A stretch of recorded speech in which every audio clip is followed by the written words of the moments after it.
Hey you guys, greetings and salutations. This is James here at Unique Perspectives. Thought I'd make another video. You know what, over the weekend I actually went to Disneyland with some friends and we hung out, we enjoyed ourselves, and I think it was either before we went to Disneyland or maybe it was the day before. It could have been Saturday, Friday, I'm not sure. I like social media a lot, so I was posting things, reposting some stuff, and there was one post in particular that someone shared that I actually decided to share as well, and it was a young lady that she shared a very unique message. She said, this generation of men hate women, and she had a laughing emoji at the end, and I thought it was interesting. And so without any commentary or without any editing, I just reposted it and went about my day. And later on, one of my female friends online on my Facebook, she actually inquired, what did I believe about that statement? She asked me, do you support the statement? What are your thoughts? And she let me know straight up that I respect, what you say. I'd love to hear your thoughts about this. And so I kind of gave her a rundown of what I believed. And I think at the time I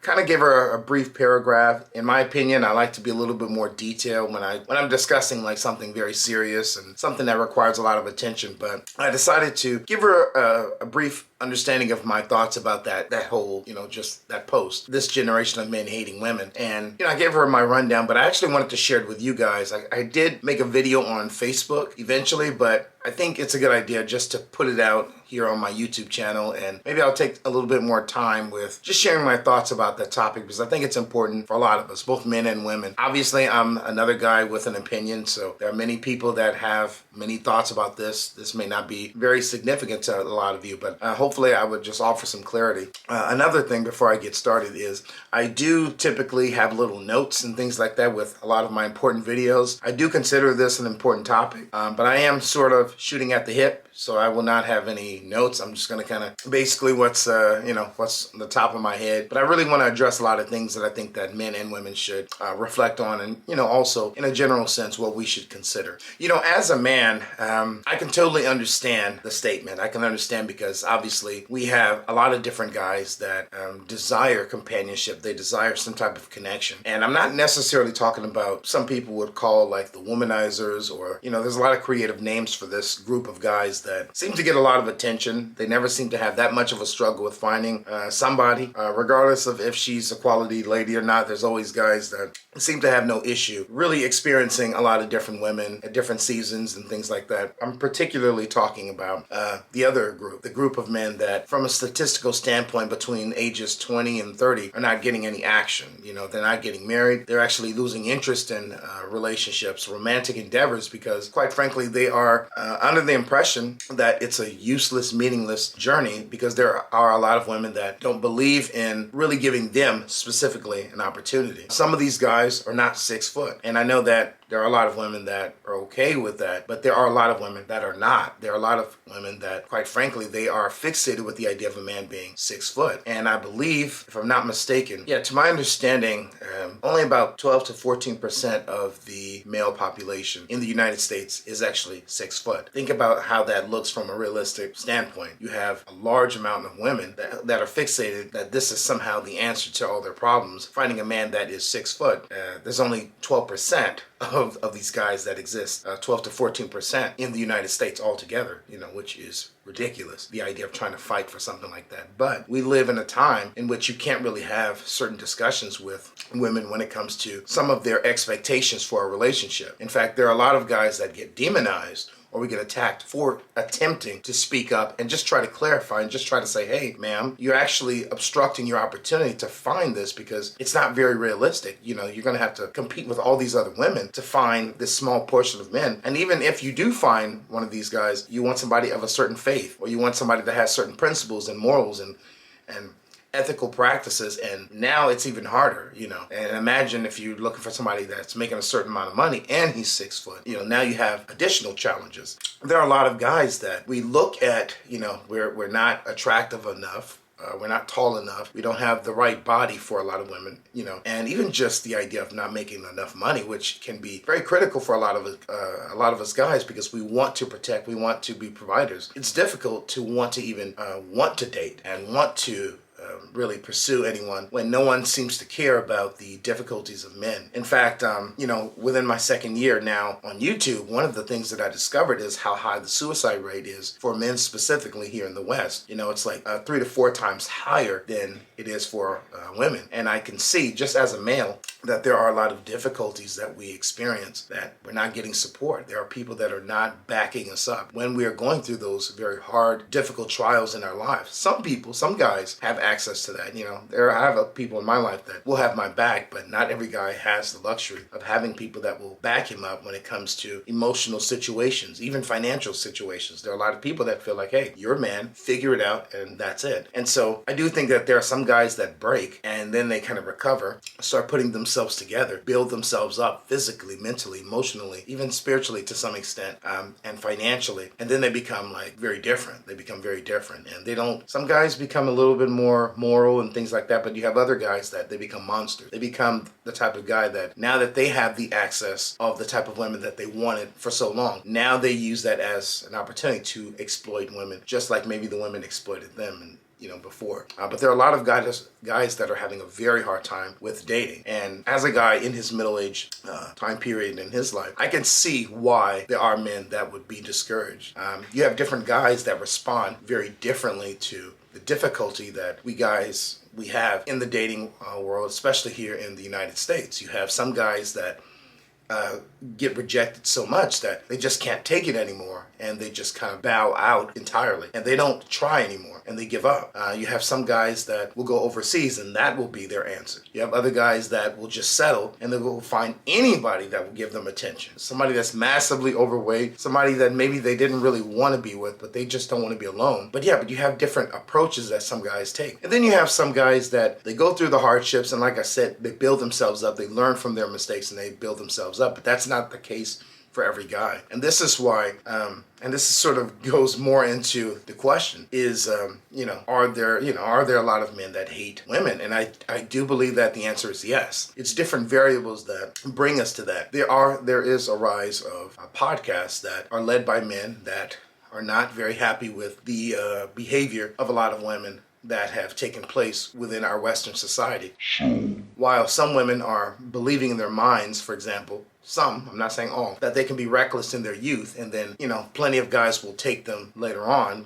They can go through a phase of just being reckless sexually, and now that they have children, or now that they're much older, 30, 40, now everyone's ready for them. There are a lot of men that are teaching other men, do not accept that. Do not accept it. Even if you're backed in a corner and you're lonely and do not accept the women that would never have given you an opportunity when they were younger and more vibrant and more attractive during that season in their life. Do not give them a chance now that they're over that hill and they're older, they're more experienced sexually, they've had much more partners than you could possibly have. Don't give them a chance. Now, as a Christian, I do believe in forgiveness. I do believe that that's one of the key pillars that separates biblical Christianity from the entire world. I do believe that even if a woman has had a difficult, traumatic, troubled past, that there is still redemption. There's still forgiveness available, not only from God, but from us as human beings. We should still see her as a human being made in the image of God that has value and worth. So I don't believe that people are cars, and that if we have sex with 100 people, now all of a sudden we don't have value. I don't believe that. However, most of the men in the world on all 7 continents, most of them believe that. Most of them believe that. And so this is why you have some women that you're going to enjoy yourself in your 20s, maybe your early 30s, and other areas, in your life. But as far as the type of attention you had before, that's not going to be available to most women as they go into that middle-aged time period. Because not only are there men that naturally just want to gravitate towards a more fertile, younger woman, but there are a lot of different challenges, and even myself, I've had women tell me to my face that the reason why that they're not choosing me is because I don't have a certain amount of money that I'm making, or because I'm not tall enough, or maybe I don't have a certain look. I've been told this. I know that for a lot of cases, if a woman was told that, that's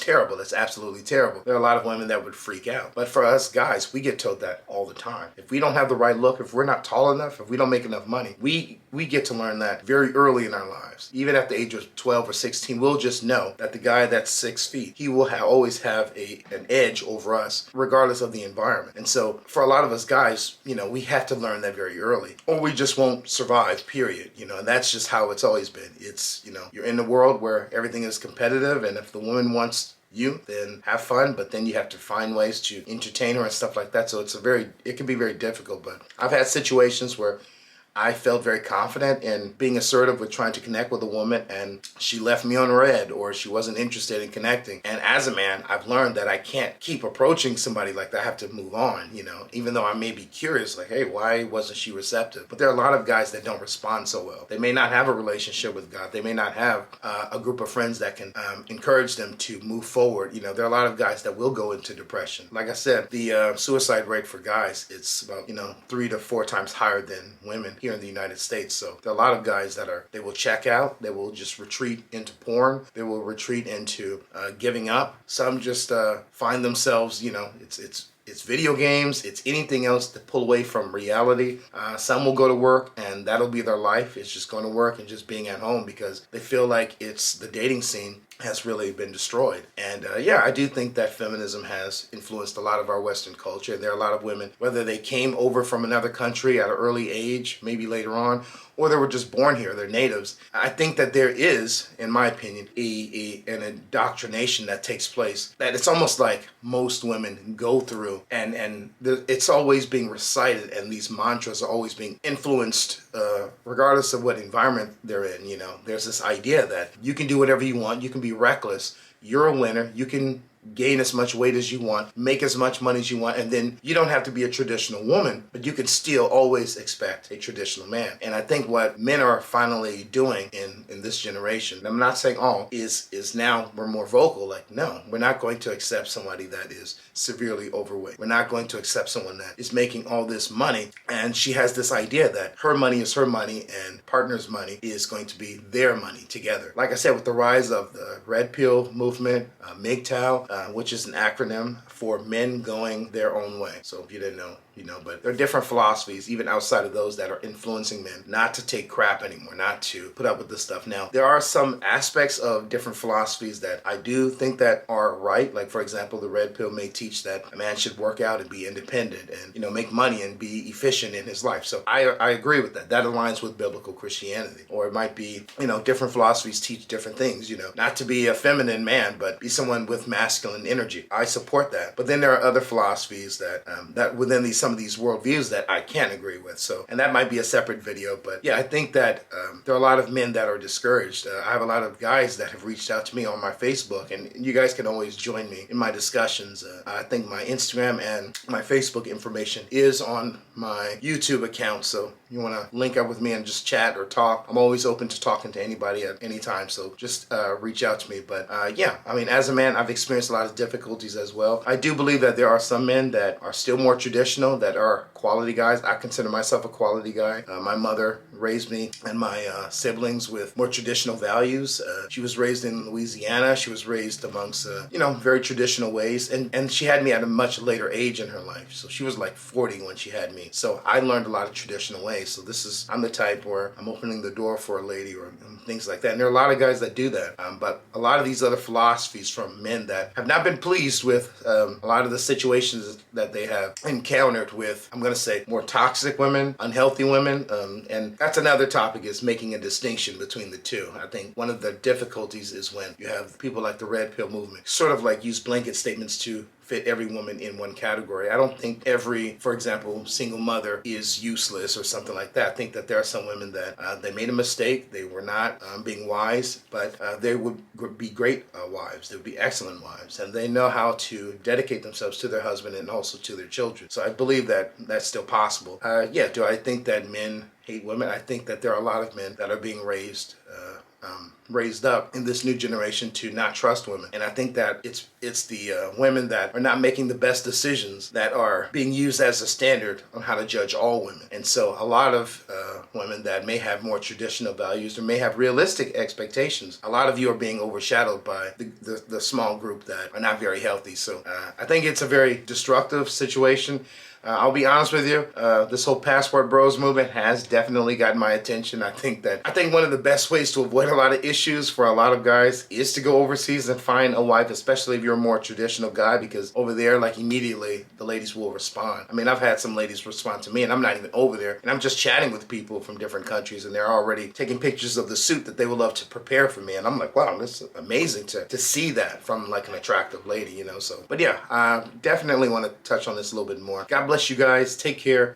Yeah, and just let's be mindful out there about how we treat other people and things like that. Should we hate women? Absolutely not, gentlemen. You should hate no one. I mean, as a Christian, I know that, you know, we should love our neighbors as ourselves, and yeah, we need to be mindful that not every woman behaves the same way. We shouldn't be judging every woman based on the conduct of a group of women or whatever groups and things like that. All right, take care, you guys. God bless you guys. See you on the next one. This is James here at Unique Perspectives, and please like and subscribe. All right, peace.